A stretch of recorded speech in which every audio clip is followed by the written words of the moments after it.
अशा लोकांना देवेंद्र फडणवीस यांनी तिथं बसवलं केवळ अशा पद्धतीने भुंकण्यासाठी। लोकांना देवेंद्र फडणवीस यांनी तिथं बसवलं केवळ अशा पद्धतीने भुंकण्यासाठी। त्याच्यामध्ये त्यांनी सरड्याचा उल्लेख केला असेल। आता सरड्याची म्हण ही महाराष्ट्रात प्रचलित आहे, त्याच्यात काय फार वावगं नाहीये, परंतु याच्यावरती प्रत्युत्तर देताना अनिल परबांना या चित्रावा काय म्हणाल्या की मी माझ्या तंगड्यांना असले 56 परत घेऊन फिरते वाटली। तो शब्द ऐकल्यानंतर आम्हाला कसं तरी झालं। लोकांना देवेंद्र फडणवीस यांनी तिथं बसवलं केवळ अशा पद्धतीने भुंकण्यासाठी। यांनी खरं तर सगळ्या राजकीय महिलांची प्रतिमा मलिन केलेली आहे। अर्थ नेमका काय काढायचा?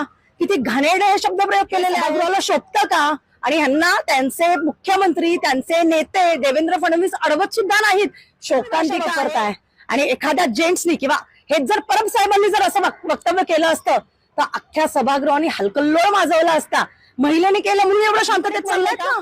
आम्हाला सुद्धा घाण वाटलं ना ते ऐकल्यानंतर। एकतर एक नंबरची नालायक बाई आहे। सगळ्यात महत्वाची गोष्ट म्हणजे तिला कसलाही बोलण्याचा आचपेच नाहीये, केवळ सेटलमेंट पंतर ती बाई आहे। आणि अशा बाईच्या तोंडून अजून खरं तर काय अपेक्षित असणार आहे?